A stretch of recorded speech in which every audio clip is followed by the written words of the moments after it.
Hello and welcome to the Human Biography podcast. On today's episode, I've got my great friend Daniel Fox. Welcome to the show. So happy to be here. Yes. So Daniel and I met a few years ago. I got to host and MC one of his events, his art show in Gastown. And Correct. I remember seeing all these vivid images, and I couldn't imagine where you would have to go to take some of these images. I was quite amazed. And tell me about your career, and we'll start a little bit, go back a little bit, and tell me about the adventuring that you've taken on in your life. Yeah. It's never been a linear path, but it's been kind of all over the place. When I was a kid, I was pretty focused. I mean, I was entrepreneur. I was the teenager who knew exactly where I was going. And then I moved to New York City. And in New York City, I kind of had the identity crisis that you have at 40 years old. Wow. And I was 20. So I found a job in the restaurant business and I decided to take basically to work on myself and try to figure out these answers. And to make a long story short, 7 years later, I decided to leave New York. I was doing it in a corporate world. I could prove to myself that I could get pretty much whatever position that I wanted to have, but I wasn't motivated by status or money. I needed something that was more deeper than that. And I left New York and I went south to Argentina. Wow. I remember back then I took the map and I started in New York City and I went as far south as I could go. How cool is that? And I ended up in Argentina where I discovered myself and started to feel the wild, which basically it's a narrative about our own journey, but using nature as a framework for personal transformation. So my words and my photography started to tell a story about us within nature. And now I'm aiming to do the same thing, but with space. Yeah. Let's go back to the nature. Yep. Tell me about the conditions that you would sort of, go into and what did you have with you? Yeah. So it's interesting. A couple of days ago, I was on a panel talking about the explorer's mindset. Sure. And most of the explorers, if you tell them that they're risk takers, they're going to tell you we're not. We're actually averse to risk. Yes. Because we don't have the capacity to have room for risk. If you're a solo wilderness explorer, something happens, then, there's no one to call. Sure. So you have to be really careful. What we are is we're curious in our relationship with risks. Yes. Wow. Risks are tangible. They're real. You can quantify them. You can analyze them. You can study them. But fear is our interpretation of those risks. And those fears are grounded in our own definition of comfort zone, our upbringing, what we think is a safe area, and that varies within everyone. And it's not a logical approach. It's really a conceptual relationship. So when I go out into the wilderness, here I am in this situation that risk-wise is not that bad. Perception of it, that is totally different. But is it really different than being in New York City walking on the sidewalk among, millions of people and jaywalking when the cars are crossing left and right? Sure. So risk-wise, there's really not that much a difference. It's my brain, processing it in a different way.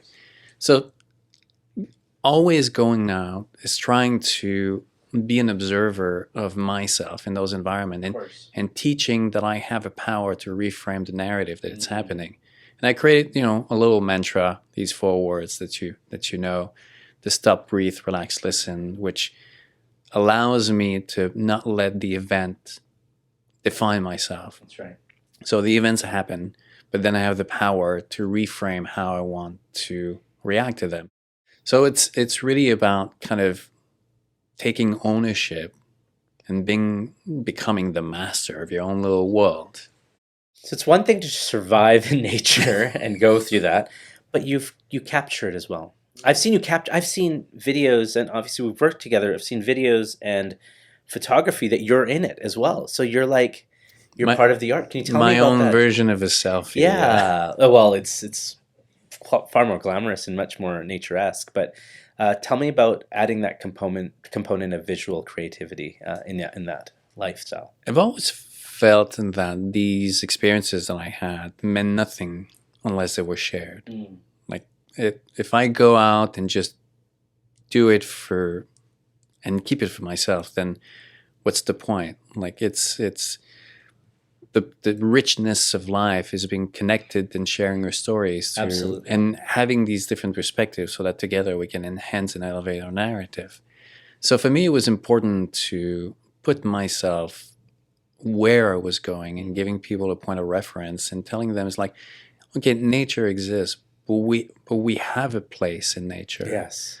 We have a role to play on this planet Earth. We are part of the system as like any other predator or organism has, and we have to embrace and we have to honor. We have to understand that a reciprocity and that role that we have. Like we need to take from the earth because we need to live, but we have to give back. And there's this reciprocity that I want to express by putting myself in those images. So, wilderness, nature, and now there's space. Okay, I want to talk about that. Space is The nature. final frontier. That's as I would say. But just the next one. Oh, the next one. So tell me how that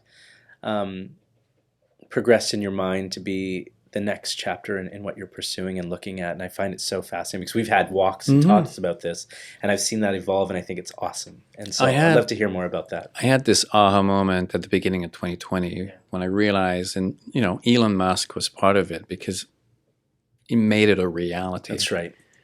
But nature has always wanted to be out of the planet. It was never meant to stay on this planet. Sure. For the same reason that the single cell organism billions of years ago became multiple.